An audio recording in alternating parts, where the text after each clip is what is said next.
Wait for it. Wait for it, and we're live. Hey, you crazy sci-fi and fantasy fans. It's time for your daily dose of shenanigans over here at the Blasters and Blades podcast.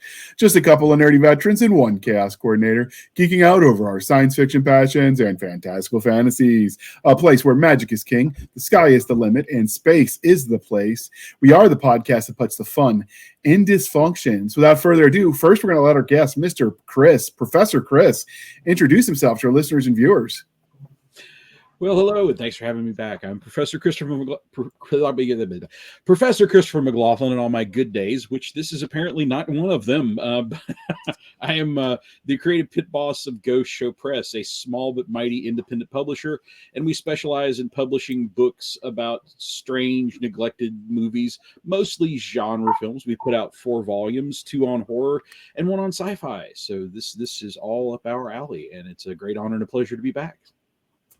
Outstanding. And so obviously your last backer campaign, crowdfunding campaign succeeded.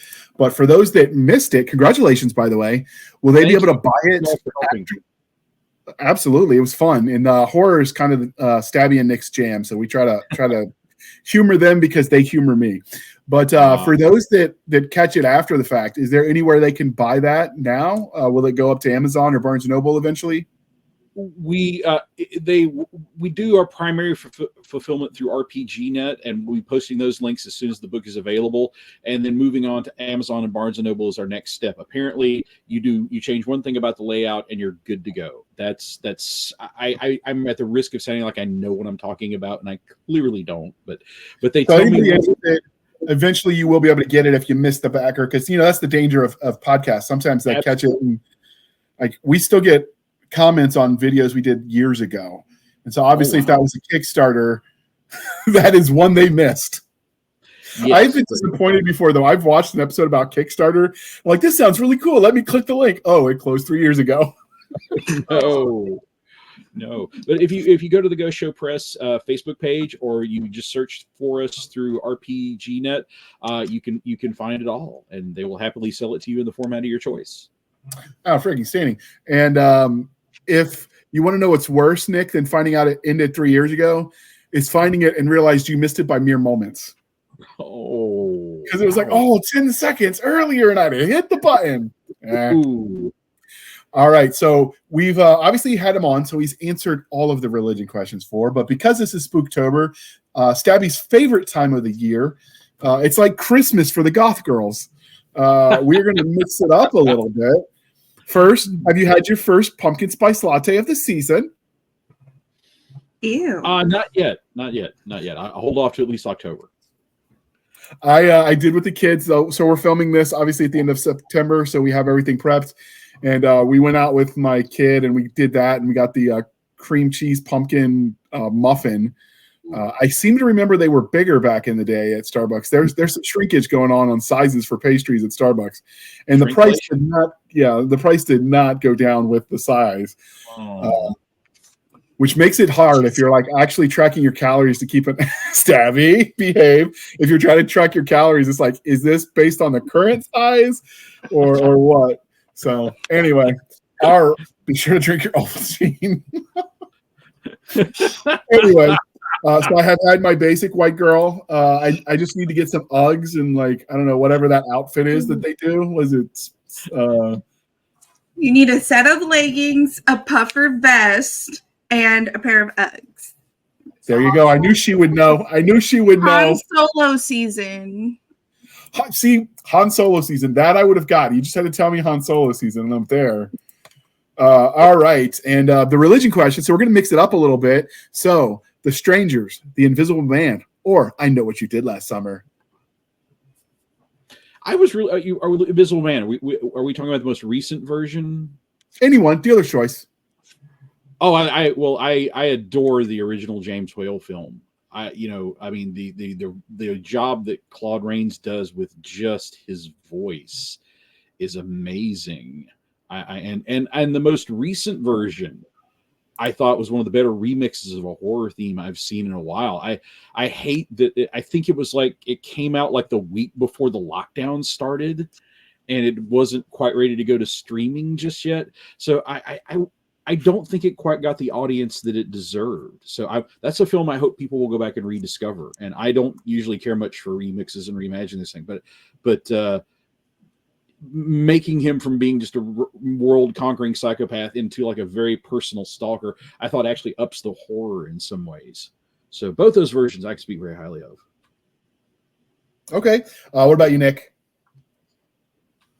Oh man.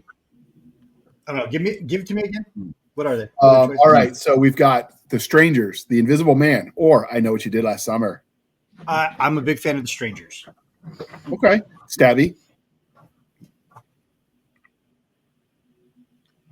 Okay, so this one's hard for me because I do live in the woods. My neighbors would not hear me scream if my life depended on it.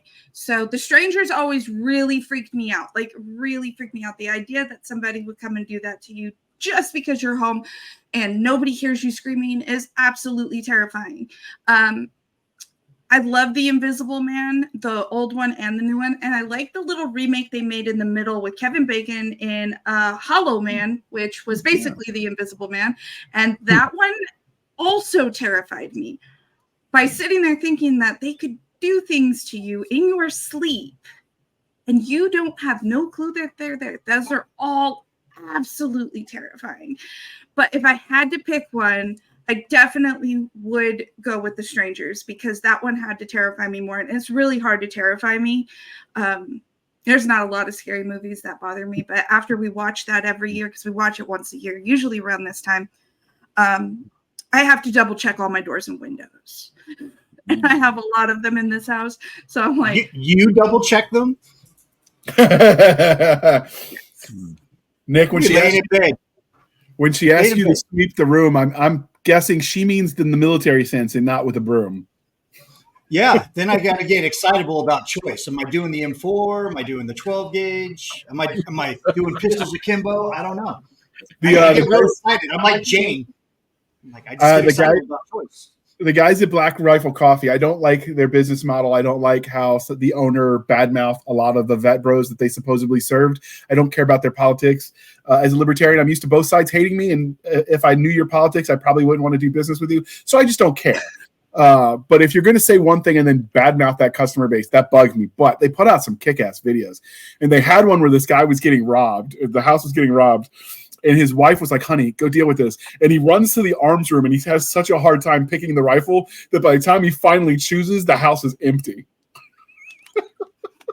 And I'm like, that is an actual real problem. I could see that one happening. So in our household, we have quite a few. I mean, he has the job he has, and he also is a former Army Ranger. So we have an arsenal, but Mr. 45 lives in my nightstand. So our dog almost got shot the last time that we watched The Strangers because I heard cooking in the kitchen and all the lights were off. So given your Italian roots, I'm surprised you didn't go old school with like Louisville Slugger. Downfall. I did own a Louisville Slugger for the longest time. I had an aluminum one. It was baby pink. It was baby pink because my theory on that subject was if I'm going to beat a grown man to get him out of my house, out of my car, whatever, he was going to have to go to jail knowing that he got beat up by a girl with a pink baseball bat. There's a running joke about if you're going to keep a baseball bat for self-defense in your car, it's premeditated unless you throw a ball and a glove in there with it. All right. So for me, it's a law in Nevada. It's a law in Nevada. So I like The Invisible Man. I watched the original one, and it does make you think what you do with that kind of power. Obviously, spoiler on an old movie, but he gets stuck there. But the idea of if you were invisible and you could just go around observing, like what would you do? Because people are fascinating, right? So even if it wasn't deviant reasons, the temptation to just observe, right, is there. So that's it's a thrilling movie. But for me, like I watched I Know What You Did Last Summer as a kid in the theaters, so I got to go with that one. It's one of the things I love about The Invisible Man is that when we start getting into like World War II, he became like the invisible spy. So he was like this megalomaniac, criminal mastermind, and then all of a sudden he's like James Bond because he's invisible. I just thought it was such a weird genre change, but it worked for those times. I thought it was just great.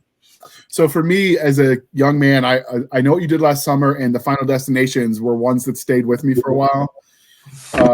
So I still get, like, if I get a 18-wheeler with a flatbed with like logs, or I live in California. Those are standard on our highways, and you'll see 40 cars lined up and not the same one. We all have PTSD from that. And I love roller coasters, and I have the same fear every time I get in. I'm like, are you sure it's locked? So for me, I don't remember if it's King's Dominion or Busch Gardens, because there are two theme parks near us. But one of them is the one Fabio famously went to, where he got the bird to the nose and then almost sliced his fingers on the overhead, because you do wave your hands in the air. But the metal tin roof that you're going under for part of it's too low. So if you do that, it'll actually tall people will lose fingers. So I get you on that one. I'm cautious. All right, so now, because we are polytheistic and it's Spooktober, so we're going to do more than just two. Trick or Treat, The Cabin in the Woods, or The Craft? I'm from rural Virginia, so I have a great fondness for Trick or Treat, just for seeing Ozzy Osbourne as a televangelist. That was trippy. It is one of my more favorite cameos of all time. I mean, I'm sure he probably doesn't even remember doing it. But can you imagine the pitch to get him there? Like, so what we're going to have you do is be a preacher. Well, this is Ozzy of 1986. It's like, Ozzy, would you like to do something for money to buy more drugs? Fair. He's yours. I'm surprised he didn't play My Prom. And the guys admitted his issues and bless him for his recovery, but it was 86 and he was what he was.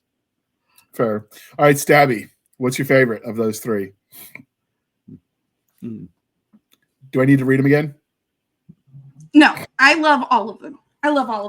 Because, I mean, with The Craft, you have, some amazing actresses. You watch them go from really calm and collected to wild and crazy to downright psychopathic.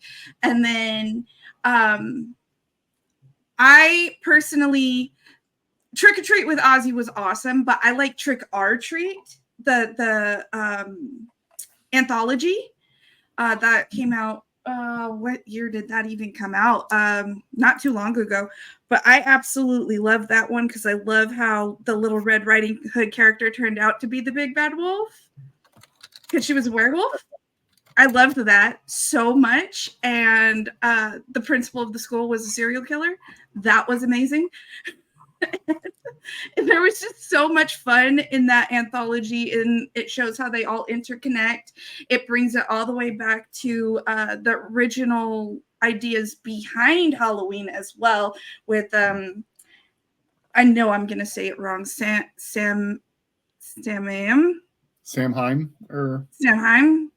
maybe something like that. I can never remember how to say it.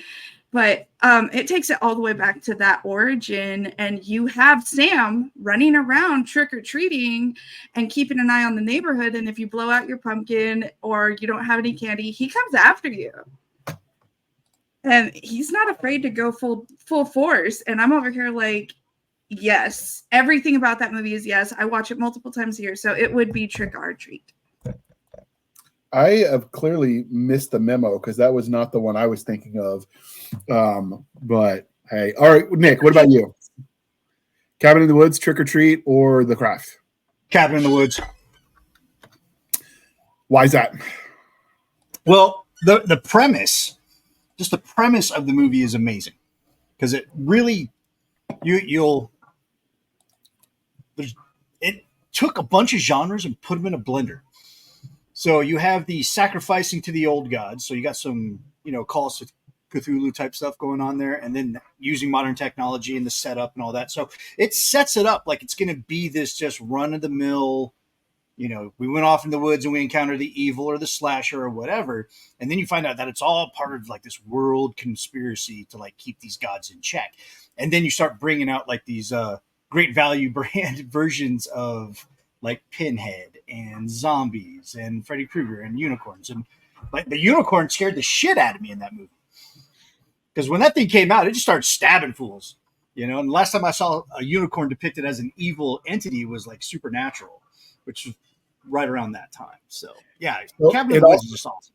It had that joke about what was it? It was that one monster, and they kept asking, and he said it's never that, and then it's never the mermaid. Never the mermaid. And then of course, like he was mad about it. He's like, I'm never gonna get to see a damn mermaid. And then it's a mermaid that kills him. And it was the merman that came out and killed him. So it's Joss Whedon at peak Joss Whedon, So it's pre-Avengers. It's still Buffy and Angel. So it had a lot of that humor in there. You get your first look at Chris Hemsworth. It's before he lost his talent in his divorce. I didn't know you could lose that in a divorce. He did apparently. I liked. It also had Sigourney Weaver as the big guy at the end again. And I love when movies do that. I love when Sigourney Weaver always comes in at the very end and is the big man. So she comes in at the end of that one just like she does in Paul. She's always the big man at the end of the movie, and I'm here for it. Yeah. I liked that it felt like a choose your own adventure horror movie, with all of the dealer's choice, and the setup, you did not see it coming at first. It felt like the rednecks in the woods or the ghosts from the murdered past kind of vibe they set up as, obviously with a name like Cabin in the Woods. Oh, they set it up like it was going to be Evil Dead. Yeah, or The Hills Have Eyes or something like that. Yeah. And then it just was more. So I did enjoy the movie, but for me, The Craft, because it was so like the psychological thriller aspect, and when the black-haired chick goes nuts. Farusha Volk, she's just like rocking in place, like I can fly at the end. It was so trippy. I like the way she became the base of like my attraction to certain types of women for like. I could see that. I would have thought you might say Jessica Rabbit, given our shared age, but whatever. Why can't it be both? You got peanut butter in one hand and gel in the other. Put your hands together. But yeah, I liked The Craft. I liked the way they showcased magic. I liked the way they had like consequences for using it wrong.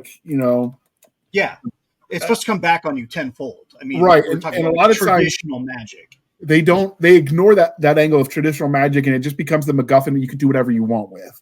You basically give your superpower AI or superhero kind of vibe with no real consequences, other than other people will be mad at you and not universal consequences for your evil deeds.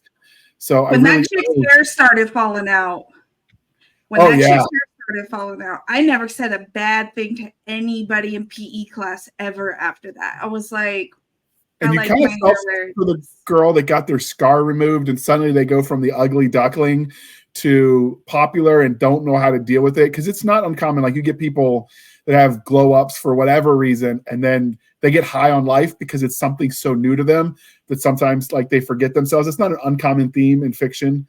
So I like how they portrayed that there. They were almost sympathetic characters in the end. So I thought that was kind of cool. And that little bit of, even though the white witch was the good girl, like white witch as opposed to the good witches, at the end where they're like, oh, she doesn't really have her powers, and she sort of wiggles her fingers and the branch falls in front of them at the end. It was just enough like, wait, did she do that? And if she just leaves them hanging, that little bit of nudge at the end was just perfect. It was a very good ending. Yeah, that short actress that's in all the horror movies from the 80s was in it. The woman who's like, I don't know if she's a dwarf or a midget or what. She was the advisor. She was like hold on. She had the magic shop that sold her the magic book. The lady from Poltergeist? Yeah. Oh gosh. Oh man. Was she in that? Pretty sure she was in The Craft. The Craft. Let me do some research real quick. Stabby, do you remember who I'm talking about? Because I know you're kind of up on all this.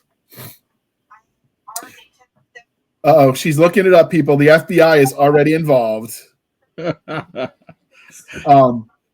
even if it wasn't her, I like the actress that played the one running the bookstore that sold her the magic stuff, and like it had a mix of 90s and 70s and 80s nostalgia thrown in, which was intentionally a throwback when it was being filmed, but now it's a throwback with throwbacks to a throwback.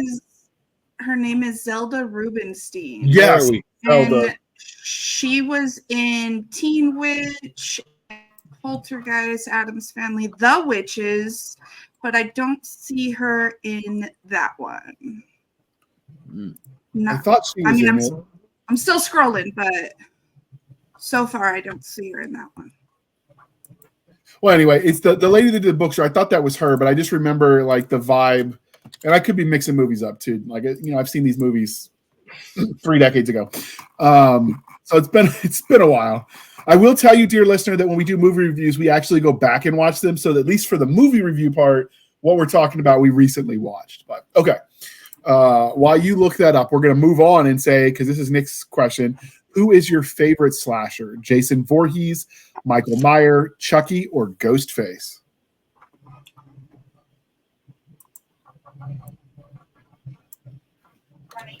Am I answering?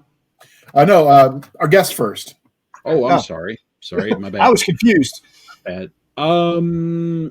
Geez.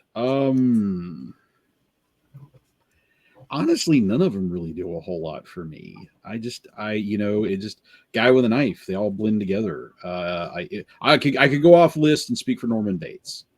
There you go. There you go. That's acceptable. We accept that answer. Guy with a knife who also cross dresses with the hints of incest and necrophilia. Boom. There you go. And what's that again? I'm going to write that down in the show notes. The movie was called Psycho. Yes, indeed. All right, Nick, favorite of the list you gave us? Jason Voorhees. I was a big fan of Jason. I liked the, especially when he got the hockey mask, because that just created that iconic look. Like, we tried the baghead thing, and that had already been done in like Bay of Blood and some other stuff, other like slasher films from like the 70s. But when he got the hockey mask, I was like, oh man, that's pretty cool. And then part 6, where it becomes Zombie Jason, that's when stuff just went crazy. So, like, he was already kind of unkillable, which I didn't really buy into, but the zombie Jason aspect of it from part 6 on just made sense. It's like, okay, well, now you have a reason why. You put bullets in him, you light him on fire, you drown him, and like nothing happens. You know, he just becomes that, what they were trying to do or what they were hinting at. I don't know if they were aware of this at the time, but there was always some sort of active nature that would happen during those movies when Jason would show up. So it would be some storm that would come in. It'd be raining, it'd be pouring lightning, things like that. So Jason was supposed to be, or at least this is how it seemed, is that he was equated to nature, like a natural force, an unstoppable force of nature. So it kind of like just built on that lore as it went on, and then it got stupid around Jason Goes to Hell, and then Jason X, don't get me started. Cool kills, but like, you know, liquid nitrogen doesn't really do that to the human body, but whatever. All right. So first, we looked it up. So Stabby found that Zelda was not in The Craft, but she was the store owner in Teen Witch. So I'm mixing the two up. And then I found out the one that ran the store, which is what I was thinking about, in The Craft, was the character's name was Lirio Santana, and she was played by Spanish actress Assumpta, Assumpta Serna, Serna. I don't probably butcher that pronunciation, but Assumpta Serna. I failed Spanish in high school, so speak it daily. I could not roll my R's to save my life. So my Spanish teacher was like, JR, maybe it's time, because I did Spanish 1 in middle school, and it was like, hey, if you just show up and pass, show up, you pass, because they were trialing a program to let middle school kids take foreign languages. And obviously, if kids are failing, that looks bad. So everybody passed. We all got A's. Shocking, I know. We were just so smart. And then, of course, we get to Spanish 2, which in theory builds on Spanish 1, and none of us were ready. So, like, I barely passed. And then to get my language credit, you take 3 of 1 or 2 of 2. So I'm like, I'll take Spanish 3. And you weren't allowed to speak English in the class. And I'm like, nope, I'm out. So the Spanish teacher suggested nicely that maybe I should try German, because I couldn't roll my R's. But German, you just have to sound like you want to spit on someone and like you're angry all the time. And you could speak German. Du hast. I mean, come on. It's easy for me.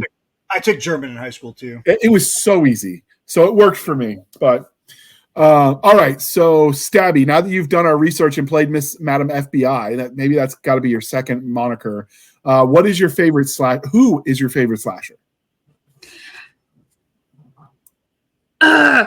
Okay, so this one's so hard for me. This is such a hard question for me. I love slasher movies, all of them. Norman Bates is our OG, our first slasher.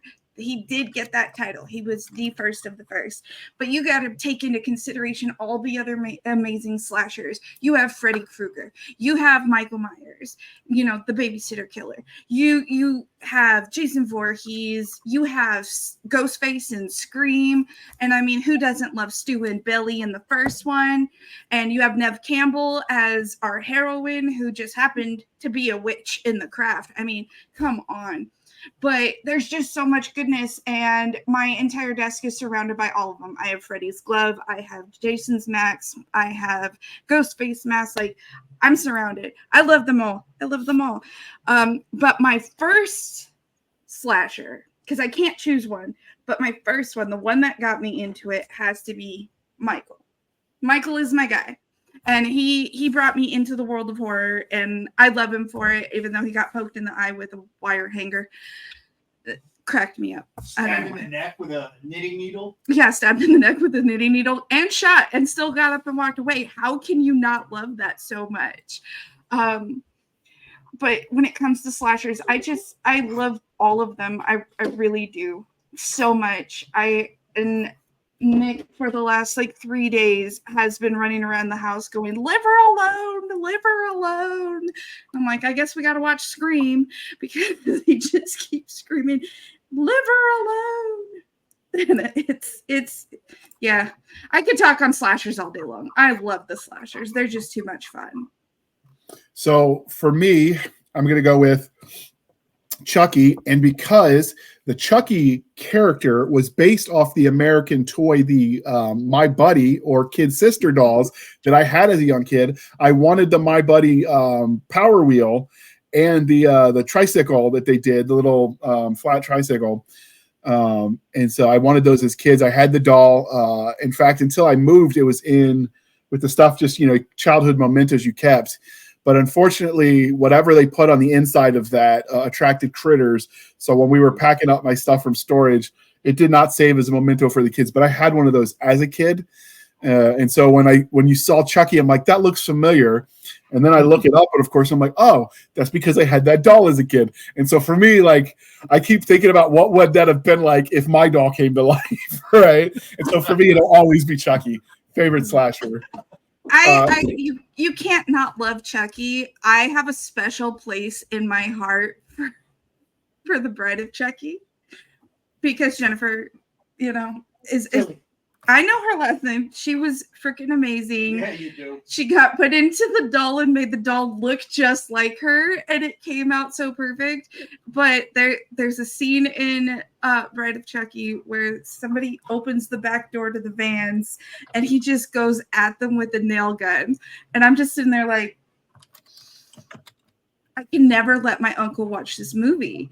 And I happened to be watching it one day, and my uncle came over to visit, and it just happened to hit that scene. And he's like, "Do you know how painful it is when a nail goes in your eyeball?"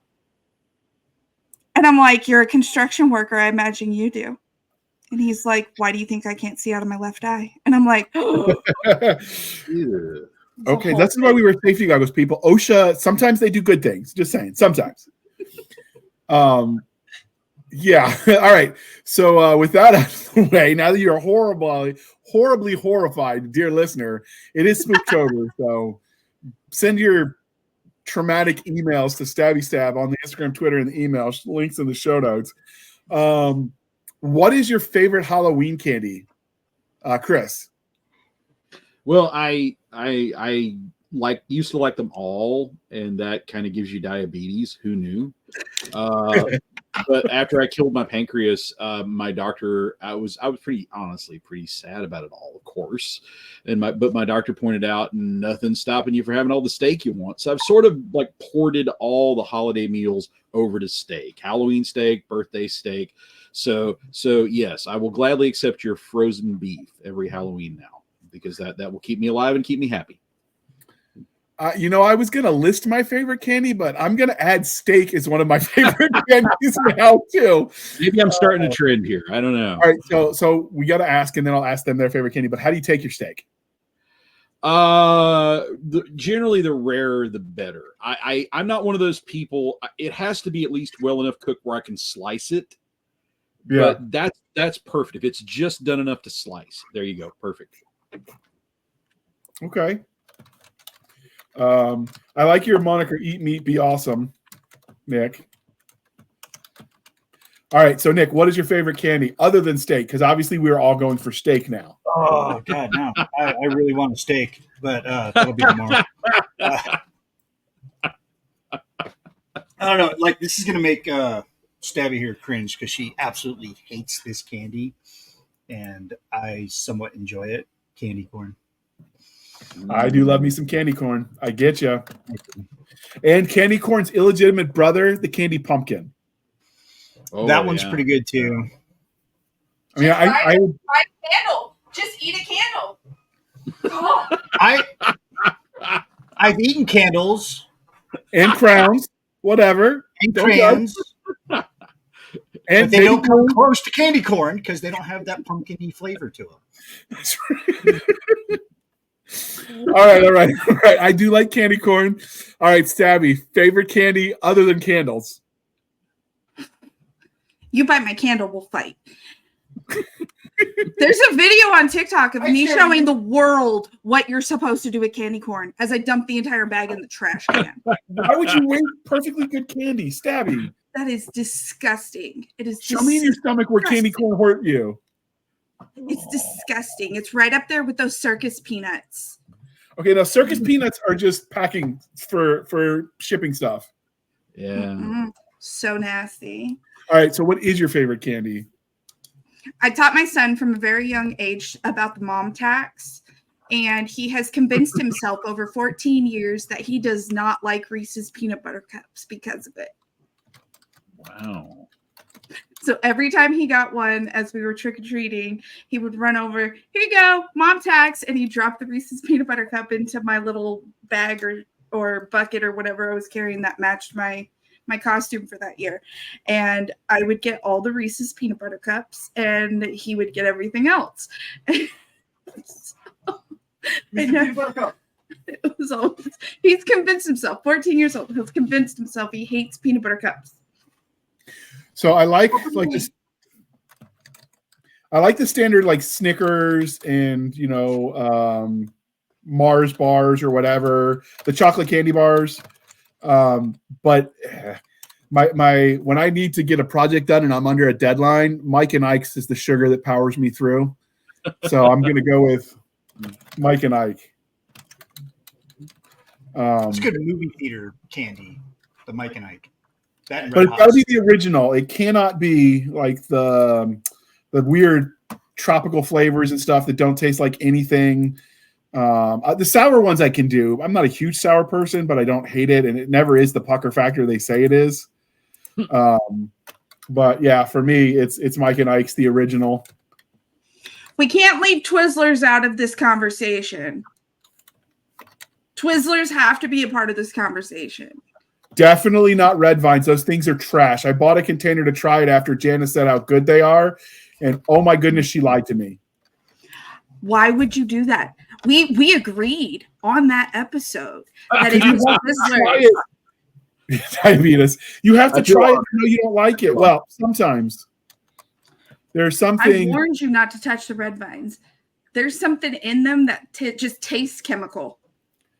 Yeah, no, I'm with you. I used to use straws on a Coke. I believe it. So yeah, Mike and Ike definitely for me is the go-to choice at this point. All right, and because we are no longer knuckle-dragging troglodytes, we are now civilized human beings and men of refinement, or women, ish. And the ish is doing a lot of heavy lifting. Coffee or tea, and how do you take it? Especially the Spooktober season.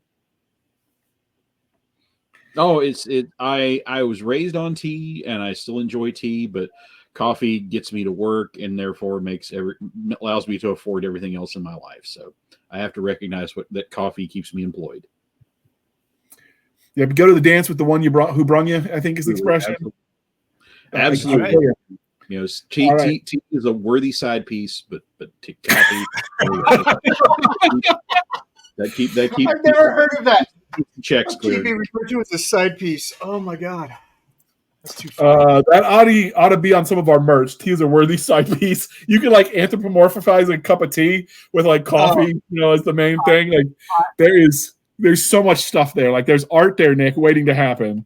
It's happening. That's got to happen. I'm starting a list right now. I am making a list. I got my pen right here. All right, so Nick, how are you taking your coffee this season or tea? What are you drinking in this Spooktober? Dude, it's black coffee like my soul every season. But where I do change things is like my beer. There's a nice pumpkin spice beer. Oh, I've had that. That is delicious. Big fan of that. Dangerous because we're rolling about a high 5%, almost 6.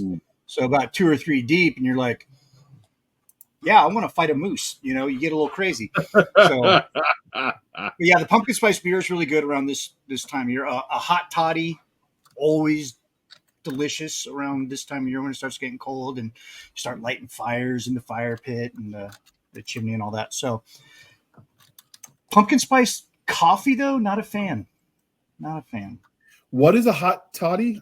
I've heard of that one. I know it's bourbon and honey and water that's served hot. Okay. And lemon. Oh, and the cinnamon in there. Yeah, I'm a basic white girl. I do dig a pumpkin spice latte. I did get a friend of mine gave me a recipe on how to make your own because I hate shopping at the major coffee shops because a lot of times the way they get their beans is not always ethical. Some of the way these farming communities are treated. So I do like to try where possible to get the fair trade coffee. And I get some of that's a gimmick too, but you do what you can to be as informed as you can as a consumer.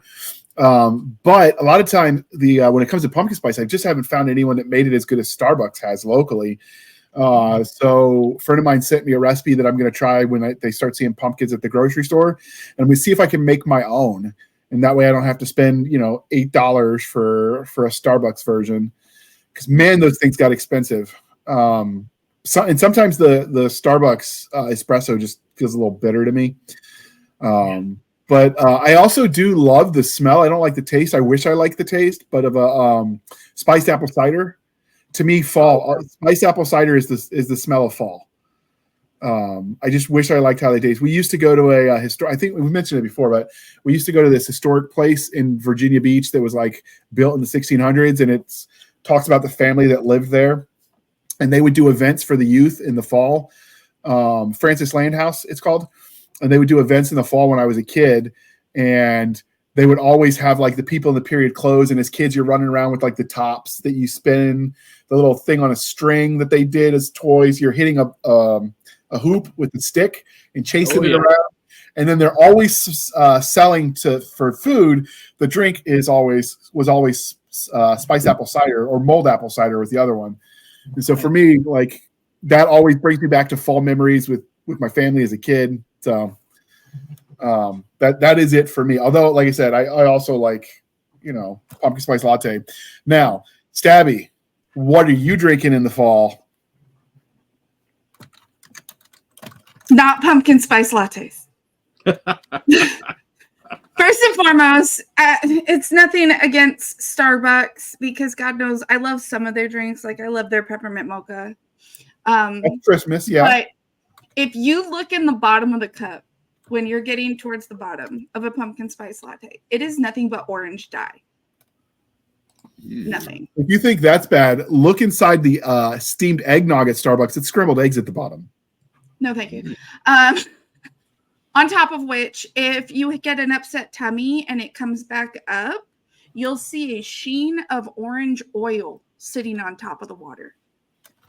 No pumpkin spice. I don't mess with it. There's something about the orange dye. It bothers me. I just don't do it. I do love myself an apple cider, a spiked apple cider. I make it in the crock pot actually. So you can I keep it on low and you can continuously all day long go and take yourself a scoop or two of spiced apple cider. And I let my cinnamon sticks just float on the top with, I usually throw like a orange slice or something in there. So it gives it that little bit of citrus. But right now in my coffee, Toll House and Coffee Mate have come together and put out a brown sugar chocolate chip cookie coffee creamer. And it tastes like you're drinking a cookie. It tastes like you're drinking a cookie. So what are you drinking with the coffee brand stuff? Because obviously, you know, they're affiliate sponsor, so we want to pimp them. And if you use the link in the show notes, code podcast Grunt, you get 10% off. But what are you drinking? I always order the bourbon. Always. Nick loves that one because it's like drinking his bourbon and his coffee together, but there's no bourbon in it. He loves that one. It's great with the peppermint mocha as well. The caramel churro is delicious with a French vanilla creamer, or with the Toll House cookie one is so good. There's something about the brown sugar and the caramel churro together. It's delicious. And then, of course, me being me, I always have the blueberry crumble. I love the blueberry crumble to the deepest part of my heart. And I just put half and half and some whipped cream on there because it tastes like a blueberry crumble. Every time people say blueberry, I think, and the schnozberries taste like schnozberries. We'll have a discussion about that later because I need to tell you a secret about that just recently came to light. Okay, but off air because we don't want to keep the professor up too late. Yes. I will say one of my I have a love-hate relationship with Starbucks, but I also was a Black Apron barista for them for a couple of years when I was in grad school. So that's how I paid for my degree, or at least the insurance while I was going to grad school, because, you know, part-time employees do qualify for health insurance. That's one thing they do well as a company. And anybody where, you know, you work for yourself as a self-employed whatever, like I know plenty of people that did that, whatever their home business was, and then they worked at Starbucks the minimum 20 hours just to get the health insurance. So, and when I was working there in grad school in Philly, they had the maple latte, which literally tasted like somebody tapped a tree and poured it over pancakes in your cup. It was literally like drinking maple syrup pancakes. They had to stop serving it because the American Heart Association said, maybe you don't want to kill your clients in the first sip. But it was so freaking good. It was so freaking good. You know it's good when they're like, this is too sweet, you're not allowed to sell it, right? Like, in America. That is yeah, that's like America. That is like the people that do the one chip challenge. It's like so hot you have to give a warning label. This was like that for sugar. So anyway, all right. I realized we spent the first 42 minutes talking about coffee, food, and candy. So I'm gonna air this commercial real quick, and then we're gonna jump into the movie. And if at any time, Professor, since we went long, you have to bounce, we totally understand, but I'm gonna throw that beautiful. No problem. You guys did me a solid. I'm here as long as you need me. All right. And with that, boom.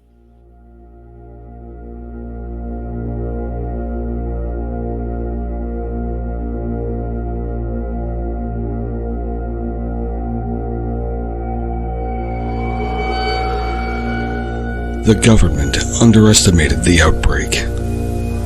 The best medicines couldn't stop it.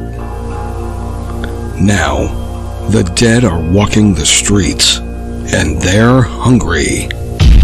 Zombie Patient Zero is 9 tales of flesh-ripping, brain-splattering mayhem from Bayonet Books, the boldest name in action and horror anthologies. From deep space to luxury resorts, nowhere is safe. Zip up your hazmat suit and dare to find out how it all went wrong. Zombie Patient Zero, from the deranged minds that brought you Contact This and Storming Area 51. Pick up your copy today in paperback or Kindle. All right. Thank you for sticking with us through that commercial interlude. So first, we're going to go over the details. Obviously, we're here to talk about Halloween. Nick, I sent you the link for Halloween 3, correct. I sent you a link to the trailer so you can prep that when we're ready. The movie title is Halloween 3. It was directed by Tommy Lee Wallace for a cost at the time of $4.6 million. I wonder what that would be today, 82 to now. It was a runtime of 99 minutes, and it was released in October of 1982. So those are the details. And then the blurb at the time, the ad copy was, it's almost time, kids. The clock is ticking. A terrified toy salesman is mysteriously attacked. At the hospital, he babbles and clutches the year's most popular Halloween costume, an eerie pumpkin mask. Suddenly, Dr. Daniel Chalice finds himself thrust into a terrifying Halloween nightmare. Working with the salesman's daughter, Ellie, Daniel traces the mask to the Silver Shamrock Novelties Company and its founder, Conal Cochran. Ellie and Daniel uncover Cochran's shocking Halloween plan and must stop him before trick-or-treaters across the country never come home in this terrifying thriller written by director and writer Tommy Lee Wallace, popular for Stephen King's It. All right, so first off, were you satisfied with the ad copy? Did it make you want to watch it? Yeah, it's accurate. All right, now we're going to watch the trailer, and then we'll jump in and talk about the movie.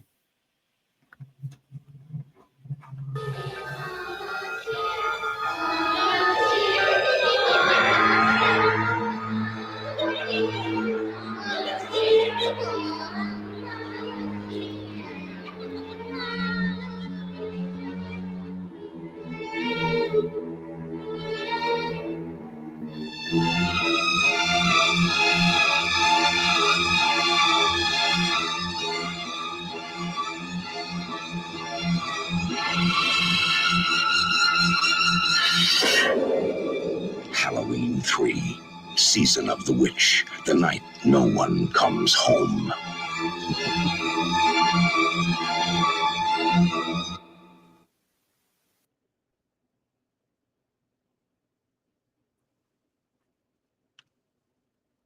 All right, so first off, did the trailer make you want to watch the movie? I can say from experience, it made me want to rent the movie. Okay. All right. Nick, Stabby, would that have made you want to watch the movie? Obviously, you like the movie, but would the trailer have done it for you? Yeah, I think it would have. Because of just the creepy image of the witch, and then the eyes show up, and there's spiders coming out of her mouth. It's like, okay. And it's tied loosely to the Halloween franchise at that point.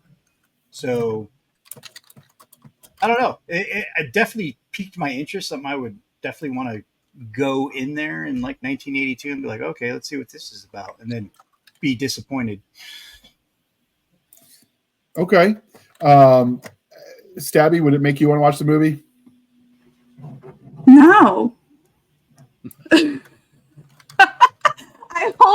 I hold trailers up to high standards. That was not enough information for me. But I will say that the only reason I ever watched it in the first place is because I loved Halloween 1. Halloween 2 has a special place in my heart, even though that's not what Halloween 2 was ever supposed to be. There was supposed to be no brother-sister between Michael and Laurie. But I watched it because I thought it was a Halloween movie. And I was very disappointed the first time I watched it because you get a little blurb of them in there, but that has nothing to do with the story at hand. It took me several years to come around to the fact that I actually do love the movie, but I had to really get it into my head that it had nothing to do with the Halloween franchise. Okay. I'm not a horror person. I only watch these because it's so important to Stabby, and she puts up with my stuff, so it's the least I can do to make it equitable. So we always make a big deal every year about Spooktober. It's just what we do.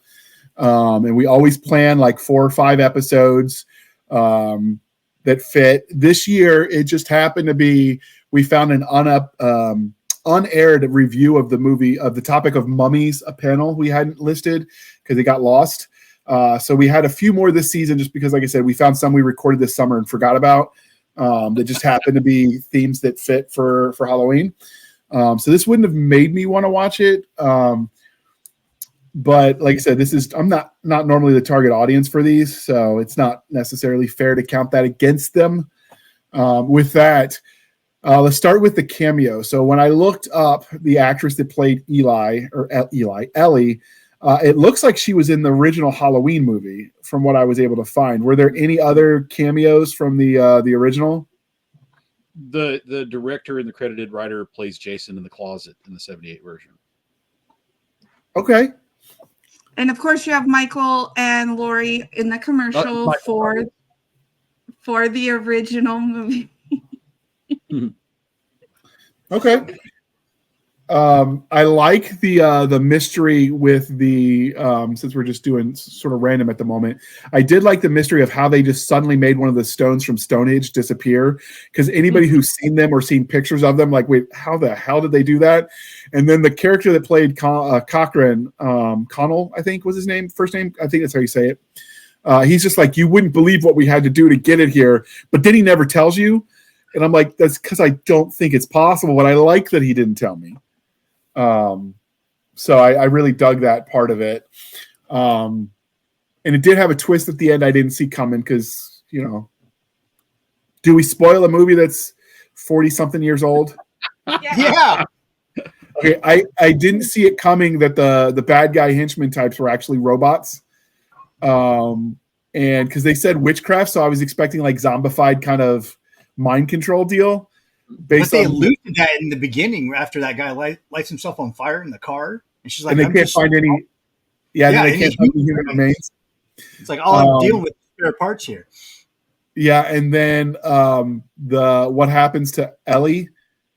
Because most of the time the two ride off into the sunset, and poor doctor, none of his love interests make it through. All he's got is his ex-wife yelling at him.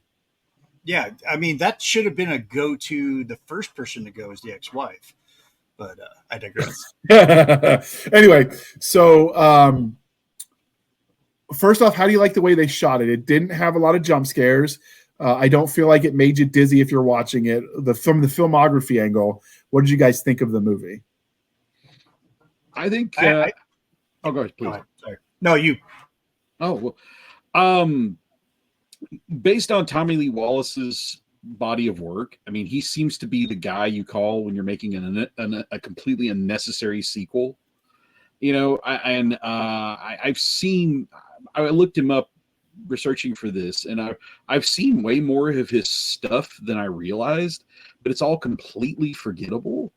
So, but this one, I think his DP really bails him out. There's some really, really nice atmosphere in it. But based on everything else he's done, I don't think Wallace is responsible for any of it. And I apologize if I'm wrong, but just this is visually, relatively speaking, much more interesting than anything else that has this guy's name on it. I know I'm putting it over Amityville 2 and the direct-to-video's vampire sequel where John Bon Jovi is a vampire hunter. I don't want to sound like I'm damning him with faint praise, but it's a visually interesting film, much more so than anything Wallace ever did. But I will probably never get over the disappointment that Joe Dante, who was originally supposed to shoot this, didn't, because Dante, when somebody else is picking his story material, can be a very, very engaging director. And I think this film would probably be a lot better remembered if it had been Joe Dante directing from a John Carpenter concept. But we got what we got. Okay. For cameos, while Professor was answering, found some for us. I'm going to read it for her because I can do it quicker, and she's got some reading issues. She never learned to read. Adrian. Did you just call me Doc? No, I called him Professor, Doctor. Oh, I was like, we're going to fight, bro. So Nancy Keys, who played Dr. Chalice's ex-wife and the mother of his two children, was played by Nancy Loomis, who briefly played in Halloween 2 in 1981, and she was Anne Brackett in the Halloween movie. So she was in all three. The voice of the phone operator was Jamie Lee Curtis, which I did catch when I listened. I thought she sounded familiar. So when I saw it, because I watched it on Amazon, I rented it, and I saw, if you run your mouse over the screen when you're watching, it'll show who's in the screen, and it'll have a little bio you can click on them. And it had her. I'm like, okay, that is her. And then we had Tommy Lee Wallace was the voice of the announcer in the Silver Shamrock commercials. So there are cameos that she found that we didn't mention. I like that the lighting was not like overly dark, like sometimes you do for horror. Yeah. This was more horror in the lines of like Birds, where it was like kind of psychological horror with the weird music and the other stuff. It was a different type of horror, so it wasn't really too gross. And I like that there wasn't a whole lot of jump scares. I didn't find most of it scary, but maybe I'm just jaded at this point in my life after, my life experiences. That's kind of the horror movies that Tommy Lee Wallace is known for. He's not so much in your face as he is more a little bit more there just went my brain, psychological. He is, obviously he's known for this. He actually acted in The Fog, and then you have him as the director for the It TV series, which is absolutely 100% psychological. And then you have him as Fright Night Part 2. And all of those, he's not really big on the jump scares. He's more, I want to get into your head and make you scared on the inside. So some of the psychological thriller type angle, the thriller horror vibe, I don't always like because it doesn't give you answers. And I want conclusions. I don't care if everyone dies and it's I do care. But I mean, at least tell me what happens. Don't leave it like, oh, well, it's for you to decide. No, that's a cop-out. Stop being lazy. Tell us what happened. So I didn't like that we don't know if his kids put on the helmet. I don't know if the ones that were watching it on the third channel that they couldn't pull off air. Did you have people that turned into, basically creature feature coming out of their heads with the snakes and the bugs and stuff? I wanted answers. Even if it all went to shit, just tell us. And the fact that they didn't was I just don't like that. So for the bad guy, what did you guys think of Cochran as the bad guy? Oh, Dan O'Hurley, he's great. Yeah, I mean, really, he's such a solid actor in so many things. And honestly, I thought that was one of the things that went right. I mean, to me, if you're going to make a horror movie and you're going to spend some money, put it in your villain. I mean, if the only name in a horror movie I recognize is the villain, I'm still willing to give it a chance, because it's like, if you remember your villain, a lot of other good things can happen in your movie. And I think O'Hurley, he is great in this movie. I mean, apparently he thinks the movie's shit, but it didn't stop him from having a good time and being great in it. So I salute him for that. Okay. I did like that he gave you the vibe of an evil Mr. Rogers as a bad guy. Mm-hmm. I really dug that. He was definitely friendly. I like at the end when he realized he was going to die, he just sort of looks up at him and he smiles, that sort of subtle smile, and he just claps, gives him a round of applause. Yeah. He isn't so crazy that you begin to wonder how he pulled all this off. Yeah, that's a little element of credibility into an incredible situation, and those always help. And when you're talking about ancient gods, it's almost like if we don't do this and we don't get the balance, it gets worse kind of thing. So it's almost like at some level you get the vibes that kind of stuff has to happen. So I get it. There was what I considered a plot hole in that the Ellie becomes one of those monsters, which meant she should have been zapped when everyone else around her was, and she wasn't, which I didn't like, which is of course made her change at the end. But shocking. But if people 2 feet from her on either side, at the end with that trick the doctor pulled, went out, she should have too, if she was the old switcheroo. So, all right. Before we keep going, I'm going to show this movie poster. So this is the first movie poster for the movie. And then this is the other one, the 2 original ones. As far as movie posters go, I like it. Less is more. I like this one more than the other one. It was less busy, simple color patterns. At a distance, you could look at it and be like, oh, okay, that's the Halloween franchise or whatever. What did you guys think of the movie posters?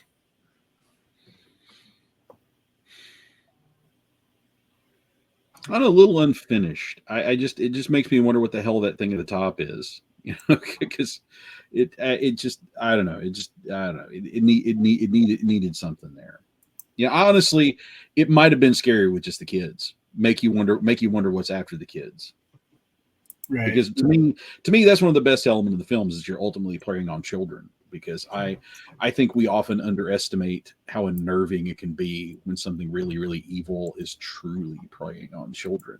And I think that's one of the truly one of the stronger elements of the film. I would have brought that home, but again, I'm not a graphic designer, and I don't pretend to be. Graphic designer here. I would have took out the image of the witch, and I would have replaced it with a pumpkin to tie it in with the Halloween brand. Yeah, I think that would have been scary. I do love the silhouetted children.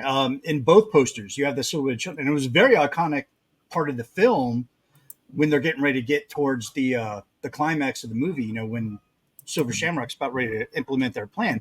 You got all these children walking around. It was very iconic. It was like the use of positive and negative space and the silhouetted children, just very impactful.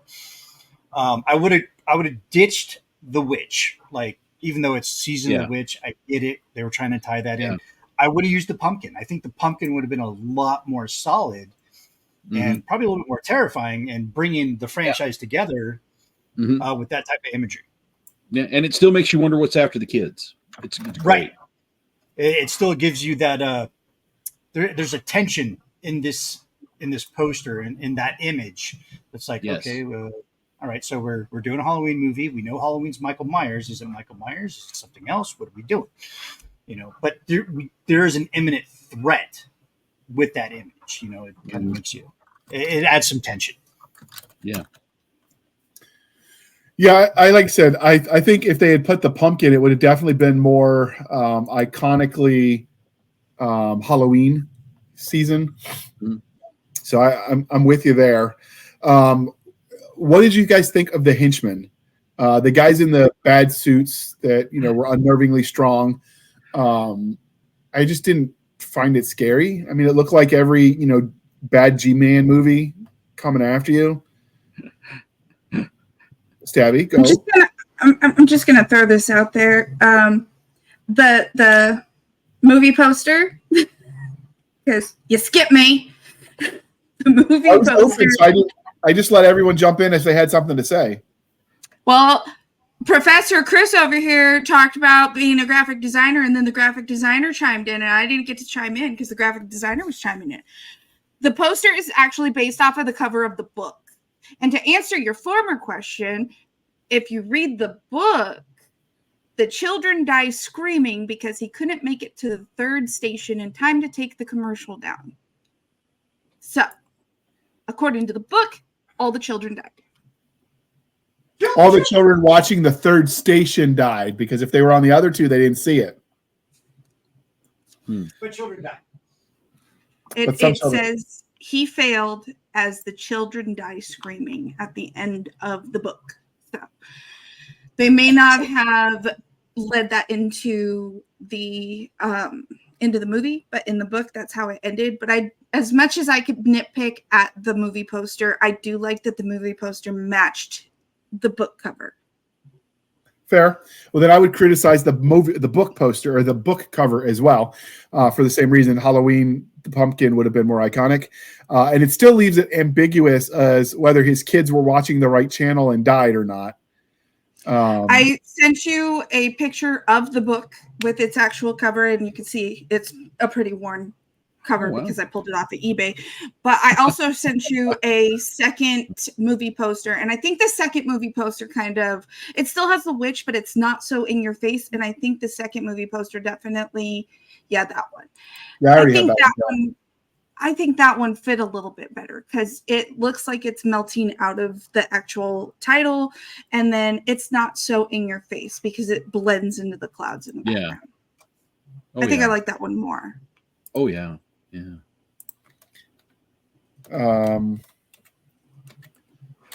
There we go. So this is the book she found on eBay. Ooh.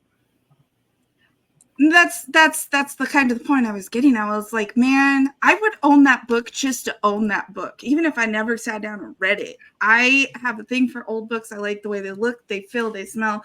There was an art to books back then, and I saw that and I was like, okay, so that makes the movie poster make more sense because it is copy and paste from the book. And I kind of dislike when I absolutely love a book cover and then they make a movie adaptation and the poster doesn't look anything like my book. And I'm like,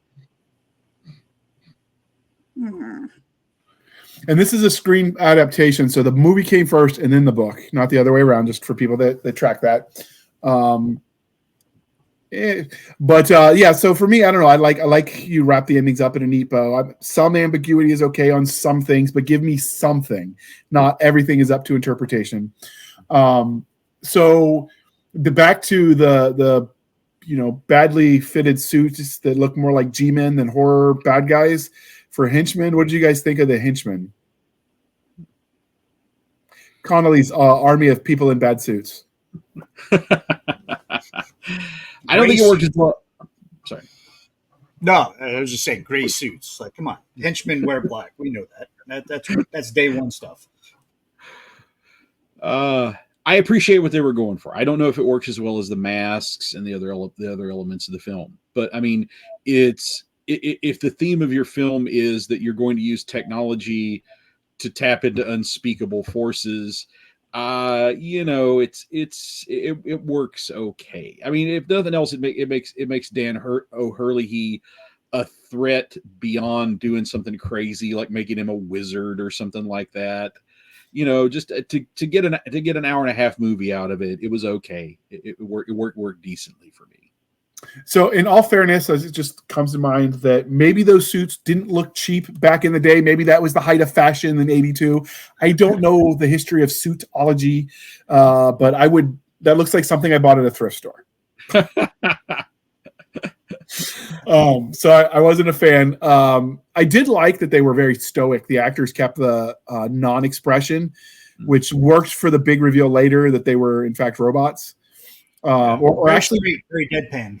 Yeah, or I don't know if robots or automatons. I don't know which would be the appropriate term for the type of machines they were. I'm not really sure where that line is, but they were, they definitely weren't human. Crazy man. Yeah, and then it did work given that I've never seen someone be able to rip the skull out of the head. Was what the doctor said, right, when they killed the toy store owner. And so you're like, well, how did he do that? And then, of course, the answer later is, well, it's because he wasn't a he. It was a robot. And the same about the self-immolation when he lights himself on fire in the car. But Hollywood, that doesn't make cars blow up. Mythbusters has a very good series of episodes on those. Just like, bullets can go through anything until you hide behind a thin car door and suddenly it stops bullets. So when that scene happened, I was watching with the boy, and he's like, would that make a car explode? I'm like, absolutely not. Absolutely not. He goes, what if there was still gas in the gas container and that blew up? I'm like, that's not what they showed. That's not what was shot. It came from the engine. And the other part of that is it's not gas in liquid form that's explodable. It's the fumes that will light. And so if they have in order to get that kind of explosion, even if you hit the gas tank, it has to have some room for air, which means it can't be a full tank. So this is a reason why I'm not being paranoid when I keep my tank full. All right. And I back into the parking spot so I can do a quick evac if I have to. I'm just saying. The Army got some things right. I got T-boned, and when the lady hit me, she was in an SUV, and I was in a little tiny Chevy Cruze, and she hit me right in the gas tank. I went spinning, but my car, it shut down, but it did not explode. Thank God. Obviously, I'm here. But yeah, so I did that part. But that's a standard Hollywood trope, and I get why they do it because they're going for dramatic effect. And physics loses to the rule of cool. Well, if you watch 21 Jump Street, none of the tankers explode, but the chicken truck does. Okay. And there was the Ford Pinto. Yeah, I did. I also like that it also explains why in the opening scene where the guy pulls the chalk out from under the car and it crushes him, and I'm like, that wouldn't do that. Like he might have lived just with a few internal injuries.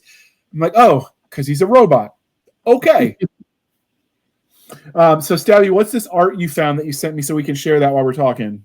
Oh, nice. So the art that I found, because I knew I had seen different artwork for this movie. So I went in in search of it, and these are actually different covers that they put on the DVD cases when they did a re-release of Halloween 3. There's a I few like of them. this one.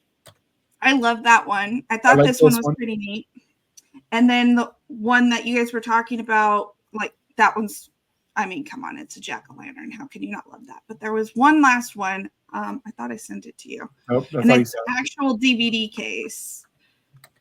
Oh, there we go. And I was like, okay, that is exactly what you guys were talking about. And that's the case that I remember when I rebought it. I was like, I swear there was a case that had the pumpkin on it instead of the witch. And lo and behold, a little bit of research. There you have it. Yeah, for me, I like the pumpkin one. I like the one with the all three and the snakes. That one looks kind of cool.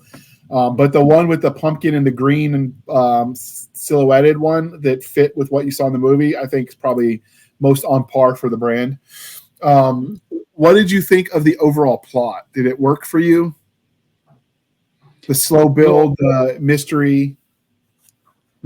Well, the great tragedy of all this is this all got originated from a script by one of the most influential genre writers that not enough people know of, and that's the legendary Nigel Neal, who got big in Britain for a series of TV and later movie versions for his character Quatermass.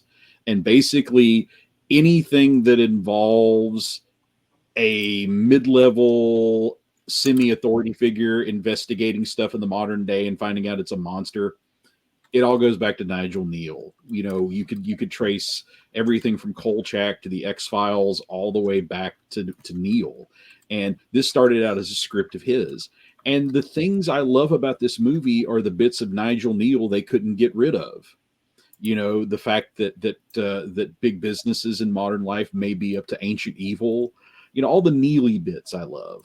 But apparently the studio wasn't really interested in a slow burn psychological thriller. They wanted heads exploding. That's where Tommy Lee Edwards came in. So I get why Neal had his name taken off of it. But you know, the gore kind of, if you can call it gore, kind of works for me, because this came out in 82, and that was one of the first times I had pay cable. And like, if I stayed home sick from school, I could watch 24 hours of nothing but slashers. And it was getting to the point where it was kind of pushing up against even my 13-year-old appetite to see people get stabbed. And this different. I mean, people's faces turning into insects, and it was different. And I applauded it for being different at a time that you know, a little breath of fresh air was something that we needed. So I can't claim it's a good film, but you know, just the Nigel Neal bits that survive, you know, I just love his work so much. I can see it for that. Maybe it's just, you know, you see a new person that has a feature that reminds you of a dear old love. You know, it's not her or him, but it's enough to bring back fond memories. So the Nigel Neal bits I love, and I'll give it credit for that. Okay. Thoughts, Stabby? I love it for a different reason. It definitely is a cult classic. I think it may not have got the love that it needed back in the day, but it's definitely getting its love now. And I thought for the longest time, I thought I was the only one. I was like, everybody talks so much mess about this. They talk so much trash. I'm a weirdo for liking this movie. Like, and we were sitting down, we were watching the Halloween-a-thon with Joe Bob Briggs and Darcy the Mail Girl, and they were doing the Halloween 1 and Halloween 2 back to back. And I was not about to miss that because, you know, Michael Myers is my guy. So I'm like, I gotta watch and see how Darcy goes into her crazy costumes and how she handles Halloween. And the whole time she's just like, I love Halloween 3. Why are we not doing Season of the Witch? We need to do Season of the Witch. I was like, oh, so I'm not the only weirdo. Okay. I love that. But every time I retouch on it, I always notice something new in it. Something I didn't notice before. And I love the fact that when he was giving his big bad guy speech and showing how they use the minerals from the Easter Island on the things to take over. Like as he's sitting there giving his speech, not the Easter Island. Oh, Stonehenge. Sorry, my bad. But as he's going through his big speech, he throws in there back in the old country of Ireland, and he throws that in there. And if you know, Sam AM is the Gaelic version of Halloween. It's the end of the harvest. It's the beginning of winter. It is their version of Halloween. And I was like, well, that was a nice little touch in there that it's a Halloween movie and he's Irish and he's touching base on these Gaelic traditions. So I enjoyed that part of it. And I was like, why didn't I notice that the 18,247 times I've watched it? So... Yeah, I like the overall plot. The slow build does not bother me at all. I like that they're trying to investigate, but sometimes mysteries bore me. But they kept this one enough going that I'm like, okay, yeah, what's next?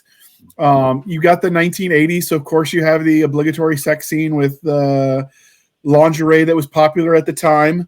You had to have one shower scene. I think it was like required by the code of ethics for 1980s movies. Yes, who funded this? Yeah, I liked what they did with that other lady that was going to see the store, the other store owner from California somewhere. I can't remember where she said, San Diego, maybe San Francisco. She was from San Francisco, yeah. When she has the misfire, like that scene was kind of cool. Like obviously that the way they did that from a film angle was obviously dates itself because we could have done better now with props and physical effects. But like there was enough action along the way to keep you interested. So I really liked overall the plot. What did you think about the characters? I love the characters because it comes off as a Halloween movie, but it's a detective drama. It's a buddy cop drama. Yeah, it's a buddy cop drama. I thought that was really cool. The first time I saw it, I hated it because I was plugged into the Michael Myers franchise because Halloween 1 and 2 had already come out. So they do Halloween 3, which the original premise from Carpenter was that each Halloween movie was supposed to be something different. It wasn't supposed to be geared towards Michael Myers. It was supposed to be some sort of other horror element. So they went back to that and it failed box office wise, but it became a cult classic.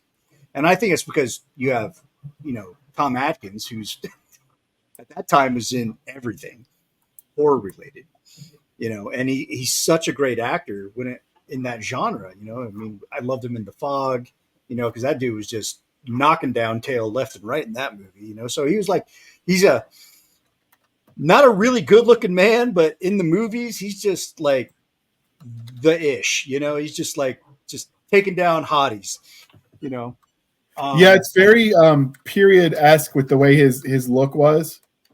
It's the mustache. It's got to be the mustache. And the tight pants. And the tight pants. It's the air of Tom Selleck, It's Magnum P.I. So, tight pants and a mustache. I mean, that gets you in, bro. And, of course, it had with the buddy cop thing, he had the bitter, angry ex-wife. Because, right. Of course you do. And the kids he never sees. And they call him in that little scene where he's flirting with his nurse and he grabs her ass as a joke. Well, first off, obviously that dates itself because holy hell, HR would have a nightmare about that. But back then they didn't care. They weren't worried about being offended. She gave as good as she got. She was like, you couldn't handle me anyway, or something to that effect. I'm like, oh, that girl's sassy. I like her. The nurse, I think Agnes was her name, Nurse Agnes. So I really liked the interpersonal vibe that they had. It was quintessential 1980s. Is back before everybody was offended by everything, and it let people just be people instead of like the same three character types repeated ad nauseum. So I really did like that. I liked the Ellie character, like she's on a mission to find out what happened to her dad. Everybody could relate to that. Like if someone in your family, it's not uncommon for people in grief to seek it out with physical behaviors in the horizontal sense. So her relationship with the doctor still works for me. And like, charging into danger where she just charged at, oh, that's my dad's car. Like that still worked for character. So I thought everybody stayed in character, which was kind of cool. I like that he was a womanizer. Not that I like it, but it worked for the character with like, he was hitting on the morgue lady, the doctor that runs the morgue, the necromancer. I can't remember what the practice is called, so we'll call her a necromancer. Like all of that really kind of set the very 1980s vibe for me, and I really liked all of it. So what about you, Stabby? What was the question? I'm sorry. What did you think of the characters? I thought they Droning on. First and foremost, I was looking up really cool little trivia things that I've been dropping in the side chat. So don't judge me for zoning out for a moment. Stabby does research, but I enjoyed the characters. Obviously, I have a thing for law enforcement officers with mustaches. Considering who I'm, but no, I really enjoyed it. I really did. I think that they did a great job. They all seemed to fit together well. Sometimes you watch movies where the actors, you could tell that they really don't like each other off camera. And so that they don't have that vibe. And I really like that they all had a really good vibe about them. That they seem like they would probably be friends outside of work. And if not, they fake it well. Yeah. Like almost like they're professional actors or something. You can't say that because there are some professional actors who make a couple million in a movie on the first night, and you can tell that they hate each other. So, yeah. What did you think of the family that was like the top salesman of the masks? The kid gave me very Veruca Salt, however her name is. Veruca, yeah. That little buddy, I think was his name. Definitely mom was one of those wine moms because she wasn't all together there. But yeah, overall, I struggle too, man. Yeah. Overall, I really like the characters. I thought they did a good job from an acting angle portraying it. I don't think they could have picked a better cast. And we always talk about when we movies, if they did a remake of this one, I would be hard pressed for them to find the same kind of interpersonal chemistry. I don't know that they could capture that in a bottle again, but that could just be me. All right. So what did you think overall of this movie? Well, I think there's a lot to like. There are the little Nigel Neal bits in it. It's got one of my favorite virtues of any low-budget film in that they hired competent actors that were not big household names. And I mean, there's some great horror movies with big names in them, but there is something about that 70s, and I guess this may have been one of the last examples of it, that 70s aesthetic of competent actors that look like ordinary people. To me, it ramps up the horror if the characters look like people you would know from The Office or The Gym or Delivers Your Mail. And that's a sneaky good aspect to it. You got Tom Atkins, who looks like your next door neighbor. You go, but it's not a household name. Very good actor, but not a household name, and I'm sure very budget friendly acquisition for this. They're a working actor as opposed to some superstar. I also think you got more actors and actresses that looked normal but could act to fill roles of the everyman. And nowadays they want everyone to look like there's some runway model. Yeah. And unfortunately, it's not as realistic. There's something quaint about seeing an actor or an actress in these films that just looks normal. Like it could be your friend Susie down the street. You don't need to put Pedro Pascal in everything. Right. Yes, you do. Right. So now that we've got that, we're going to go through some of the neat little trivia Stabby found, and then we're going to go over our overall opinion. So she said there was a callback to this movie, Halloween 3, in the movie Halloween Kills. What was the throwback, Stabby? That was from Nick. Ask him. Oh, okay. The masks when they're in the playground, the kids are wearing silver shamrock masks. So it was a nice little callback to Halloween 3 when that happens. Like I've seen. We just watched Halloween Kills last night again for like the upteenth time, and that was probably the first time I noticed that. Was that popped in? I was like, "Hey, they're wearing silver shamrock masks. Oh, that's from Season of the Witch." And I won't call it Halloween 3 because it's not a Halloween movie; it's its own deal. So that's just me. Okay. She said that the technician at the Shamrock factory, the Goofs, are still making the deadly computer chips and masks and working on the blue store an hour before the big giveaway at 9. But they're robots, so they're on routines. I don't know if that's a goof. These chips and the thousands of others in boxes around the factory will never be used, as Cochrane's goal will have been achieved after 9 p.m. Again, just chalk it up to the robotic angle or keeping their cover to the last minute.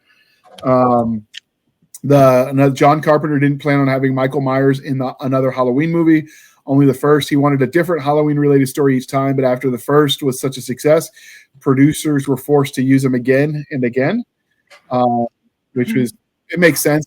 If it sells, keep doing it. The small town of Santa Mira, California, which was the setting of this movie, was also this. Is that a real town? No. Yeah. Okay. It was the setting for the movie Invasion of the Body Snatchers in 1956. And also Lost Boys. And no, that's Santa Clara. Is it? Santa Oh, I Clara, missed it. Lost Boys. Well, there goes one thing I liked about Lost Boys. Which was filmed in Santa Cruz. Okay. Lost Boys fan. So that was the cool little bits of trivia. If you, as a listener, have any other cool bits of trivia you want to share, throw that in the comments and start a discussion, because that's part of the fun of these shows. Is you guys join us, you talk with us, you get nerdy with us. So with that, before we ramble a little bit longer, let's talk overall. What did you guys think overall of the movie, Professor Chris? I still can't quite call it a good film, but it's aged well. It stays interesting. Like I said, we specialize in doing books about overlooked movies. This is a movie I could see somebody championing, because,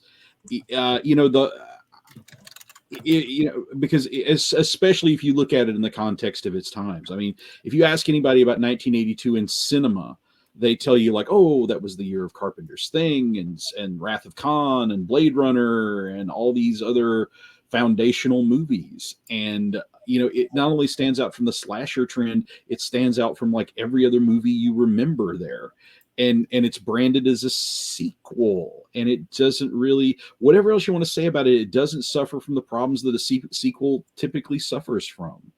So I'm not a huge fan of remakes, but it's one you could almost kind of see, well, if it had a better director and just one consistent vision on the script, but it's worth your time. I think it's better than its reputation certainly at the time.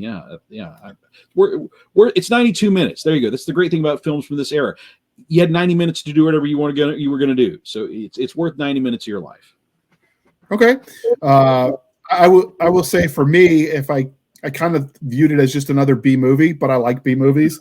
So in that respect, I think it was good. It didn't take itself too seriously. At least it doesn't feel like that in hindsight as we watch it now. Who knows what people at the time would have viewed it as. So for me, overall, I mean, I'm not a huge horror fan, but this one, I liked it. Other than the ending, which obviously we discussed, I hate the ambiguity. Tell me how it ends. Don't make me guess. Okay. Obviously, I know that's a good discussion point in modern fiction about that concept. I know that people are split. You either want the ending or you like the ambiguity. I'm on team ending. With that out of the way, if you want to argue that, do it in the comments. We could use the algorithm boost. Nick, overall, what did you think of this movie?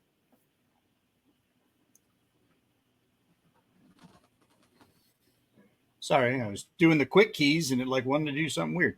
Overall, it's a movie that has grown on me over the years. I didn't like it the first time that I saw it because it wasn't Michael Myers. because it was a Halloween sequel. It was the third film of that series, and there was no Michael Myers. Like, I watched it for 92 minutes, and I was like, "Where the fuck is Michael? Did I miss it? Like, where's the guy? Where's the franchise dude?" You know. But over the years, I've watched it countless times over that because it's just something that I kept giving second, third, and fourth chance to. I liked the movie. That's why I call it Season of the Witch as opposed to Halloween 3, because to me, Season of the Witch, it's its own film. You know, it has its own setup. It has its own characters. You know, yeah, it's got a little bit of tie-in to, you know, the original, but it's its own film. And I enjoy it for that. It's a nice buddy cop detective type drama. The reluctant hero that's thrown into the mix of things. I'm a big fan of the reluctant hero. It's like he never asked to do this. He just wanted to drink and do doctor and shit. And here he is trying to like solve this great conspiracy to wipe out humanity. And, you know, please gods. So like, I like this movie, and I didn't like it at first, like I said, you know, so over the years it's grown on me. It's probably one of my like top 25 horror movies. Is it a great film as we're talking about cinema? Absolutely not. It's bullshit, you know. But it's a fun movie, and it keeps you engaged, and it keeps you interested in the subject. And who doesn't love Tom Atkins? Fair. I could watch Tom Atkins all day. Fair. All right, Stabby. I'll keep it short, sweet, and simple. It's a good movie. You should watch it. And if you're anything like me and decide that you just need to own one of these masks, they sell them on Amazon. As well as Silver Shamrock t-shirts and hoodies. Because I may have searched that up because I need to add them to my collection. They're from a company called Trick or Treat too, so I'm here for it. Okay. With that, like, obviously we interviewed you, Professor, about your transgressive horror book. Yes. What are you writing now other than your standard Professor stuff? Anything? I am working on something, but it's an arrangement with another publisher, and we're still working out contract details. And I'm not supposed to talk about it, but until we do. But if you go to Facebook and follow us on the Ghost Show Press Facebook page, we will announce it at the first opportunity because it's something I'm very, very, very excited from. This is probably the last thing that anybody would ever expect me to write. So I'm looking forward to doing it just for the shock value. Okay. And that'll be linked in the show notes. And we, this is the part where we remind you, and this is important in film, if you buy movies online, to review those as well. So please be kind and speak your mind on the reviewing platforms. Your reviews help the right readers or movie viewers find the right books or movies. So do your part. It really does help. And it creates a sense of community around the movies and the genres you like. And I encourage you to be kind and to be positive. There's enough negativity in the world. So instead of just going for rage bait, clickbait, let's talk about what we like instead. Maybe we can make a movement. And with that, my moment of trying to be Mr. Rogers is over, and I'm going to tell you to follow us on our Linktree at linktr.ee, Linktree/Blasters and Blades Podcast, where we link to all the things, the bits, shoots, the rumbles, the YouTubes, the TikToks, the Twitters, our email, blastersandbladespodcast@gmail.com, our face for professional purposes only people, need I remind you, our Blasters and Blades Facebook group and Facebook page. And more importantly, we've got Madam Stabby Stab over there on the Instagram, Twitter, and the emails. And since this is Spooktober, any of your spooky talk, send it to her. You want to talk witches, horror, murder, slashers, all the things. Fiction only. If you're plotting a crime, she is married to a federal agent. Just, be aware. Hey. I love true crime. I just watched the new Netflix documentary on the Menendez brothers. So let's not take true crime out of this. Just don't tell me if you want to do it or that you are going to do it, because I will turn you in. I'm that kind of person. But or if you did do it, it's someone else's crime is okay, not yours. I don't want to hear about it. I'll meet you on the True Crime Networks. Yeah, the Mendez one is getting a lot of flack for the whole brother on brother thing, and they're really mad that was added in. They're saying it's not true. Dude, it's wild. But anyway, all right. With that, you can also go over and follow us on the website, go to the link tree and find us on Spotify, where we link to all the audio-only episodes. And yes, it's a bunch of gobbledygook, but if you go to the link tree and click it, you can go there and support us on Spotify for as little as 99 cents a month. You can help keep the lights on. Every penny helps, and these episodes are not free to produce. Or you can support the show more directly at buymeacoffee.com/author J.R. Handley. Again, buymeacoffee.com/author J.R. Handley. Be sure to put in the comment sections for the podcast, and I promise I will keep my co-hosts duly caffeinated. They will drink that pumpkin spice latte until their eyes turn orange, and I make them like it. I will make them like it. And then we will film them liking it. I will turn Madam Stabby Stab into a basic white girl with Uggs and Han Solo season and everything. Nick do have Uggs. I do have Uggs. Nick is already plotting my demise. I don't do the fluffy vest over my clothes. I'd rather just a hoodie and some comfy shoes. But no, you will not get me to like pumpkin spice lattes. It doesn't matter. And it's nothing personal. I used to believe I liked them. I really did, because you could only get them once a year. So you'd like run out and make sure you got them before they ran out. And I really thought that I liked them, but no, I really didn't. I just thought I liked them. So all no. Right.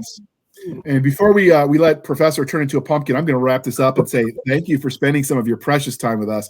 For my crazy co-host with bad coffee taste, I am J.R. Handley, and this was the Blasters and Blades podcast, where we will be back next week at the same time, where we'll indulge our love of nerd culture, cheesy jokes, horror movies for Stabby, and all things that go boom. And with that, I'm going to hit the end button. Wait for it. Wait.